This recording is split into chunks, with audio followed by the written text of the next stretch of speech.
अब प्रश्न नंबर 3 पर ध्यान दीजिए। फलन function F X is equal to mod of X है कि x बराबर 0 पर सांततता की जांच कीजिए, कंटिन्यूटी की जांच कीजिए। Test the continuity of the function f(x) is equal to mod x at the point x is equal to 0.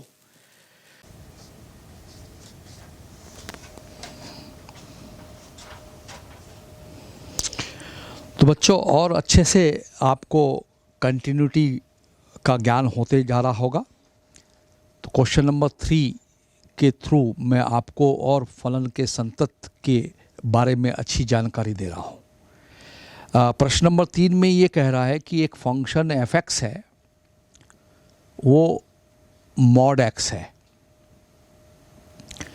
और ये दिया है, फंक्शन हमको दिया है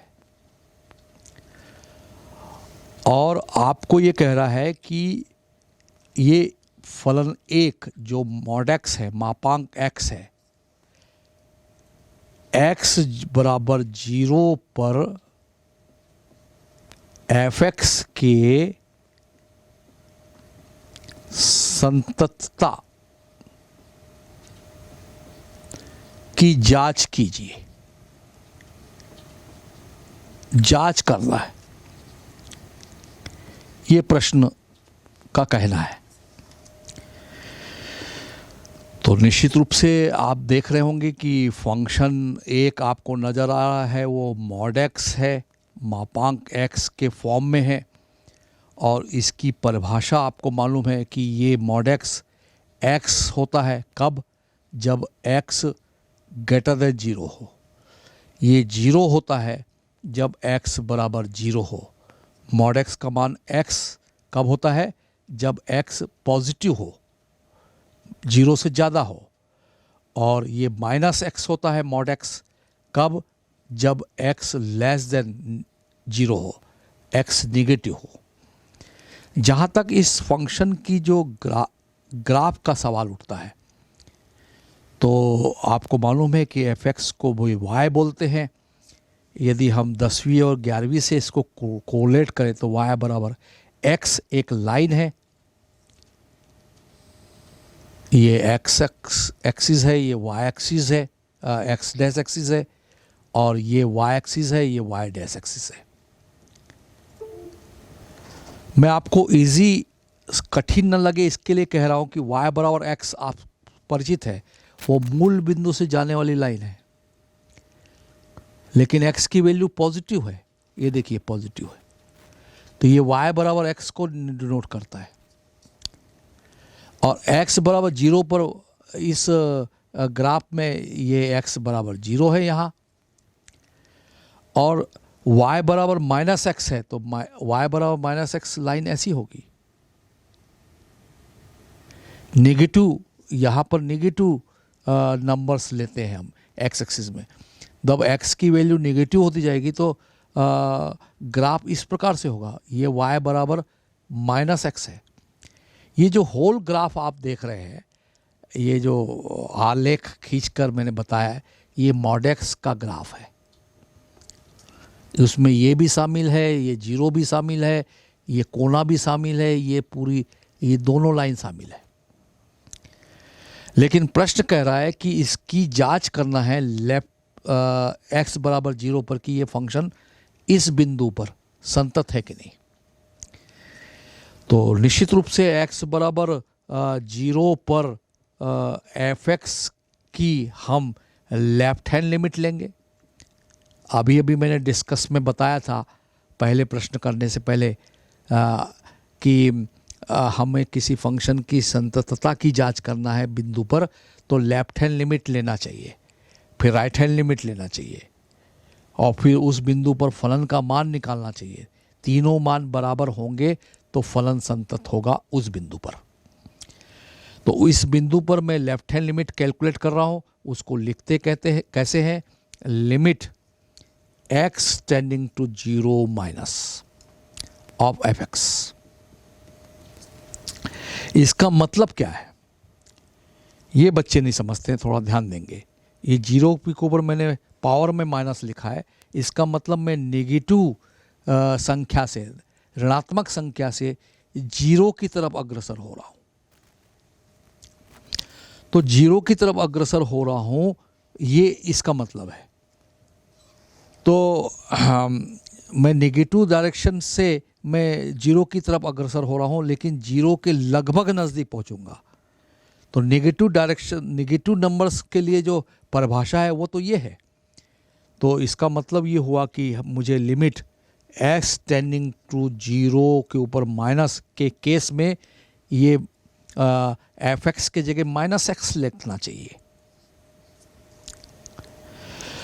अब इस लिमिट को सॉल्व करने का तरीका मैंने ये बताया कि x limit x tending to zero minus है, तो मुझे x बराबर जीरो माइनस h मानना चाहिए।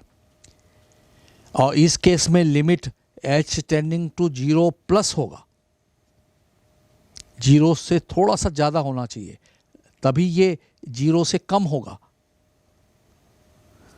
अदरवाइज माइनस एक्स डेफिनेशन में नहीं आएगा। तो यहाँ चेंज ऑफ द लिमिट में कर रहा हूँ, तो लिमिट मैं कहूँगा h tending to zero plus, और यहाँ माइनस ऑलरेडी है और x के जगह मैंने क्या माना है, जीरो माइनस एच, तो इसमें जीरो माइनस एच लिख देंगे। और इसका मतलब limit h tending to zero ही होता है। तो limit h tending to zero plus लिखना ज़रूरी है, क्योंकि जीरो प्लस का मतलब है जीरो से थोड़ा सा ज़्यादा, तो ये तभी नेगेटिव की तरफ से माना जाएगा। तो माइनस प्लस h हमें मिल गया।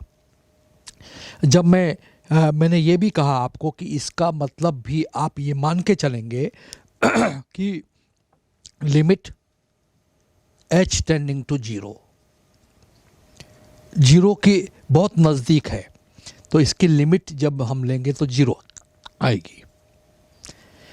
तो ये तो हमने लेफ्ट हैंड लिमिट कैलकुलेट की। अब इस फंक्शन की राइट हैंड लिमिट x बराबर जीरो पर फंक्शन की हम लिमिट कैलकुलेट करेंगे। तो यही प्रोसेस होगा। तो हमें limit h tending to zero plus करना पड़ेगा और fx करना पड़ेगा। जैसे मैंने पहले बताया आपको कि माइनस का मतलब है, जीरो के ऊपर माइनस का मतलब नेगेटिव डायरेक्शन से, ऋणात्मक संख्या से हम जीरो की तरफ अग्रसर हो रहे हैं।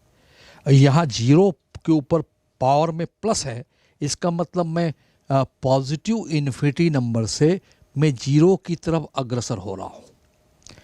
तो यहाँ फिर हम इसी वन डैश इक्वेशन पर गौर करें, जो फंक्शन का परिभाषा है, वहाँ पर स्पष्ट नज़र आ रहा है कि x की वैल्यू यदि पॉजिटिव है, यहाँ तो सारा वैल्यू ग्राफ में देखिए पॉजिटिव है, तो फंक्शन की डेफिनेशन मुझे x लेना पड़ेगा और जीरो प्लस तो रह गई।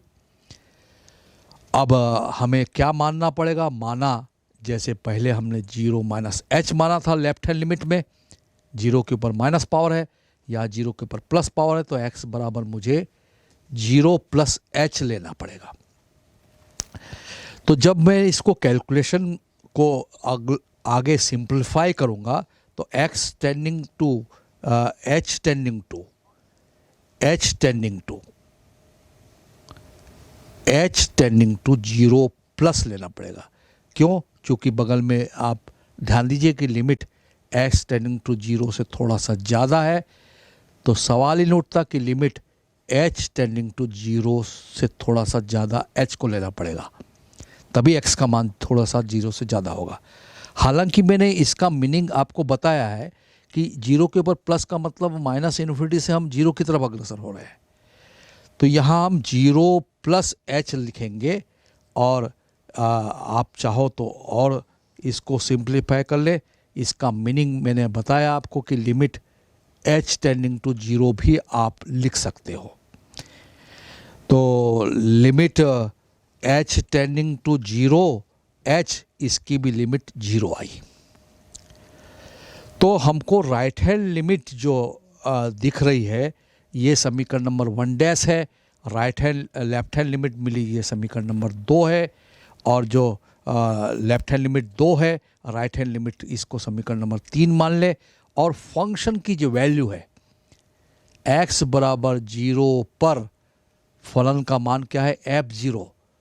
फिर प्रश्न पर गौर करें, x बराबर 0 पर फलन का मान, fx का मान, y का मान, मॉड x का मान 0 है, तो 0 है, तो ये समीकरण नंबर 4 है। तो समीकरण नंबर 2, 3, 4, 2 में लेफ्ट हैंड लिमिट 0 है, राइट हैंड लिमिट 0 है, मतलब left hand limit right hand limit दोनों बराबर है और फलन का मान भी बराबर है। तो हम इस नतीजे पर पहुंच सकते हैं कि मॉड x जो फंक्शन है x बराबर 0 पर संतत है। ये फाइनल उत्तर है बच्चों। यहाँ भी लिख सकते हैं मॉड x जो है x बराबर 0 पर संतत है। ये निष्कर्ष पर हम पहुँचे किससे, समीकरण नंबर 2, समीकरण नंबर 3 और समीकरण नंबर 4 को आप ध्यान से देखिए।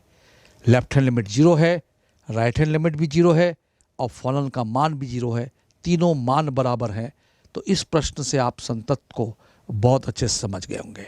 और दूसरा, जब मैं स्केच कर रहा था पेन से, तो बिना पेन उठाए y बराबर x खींच सकता हूँ और ये 0 पर भी पहुँच सकता हूँ, और y बराबर -x को भी बिना पेन उठाए खींच सकता हूँ।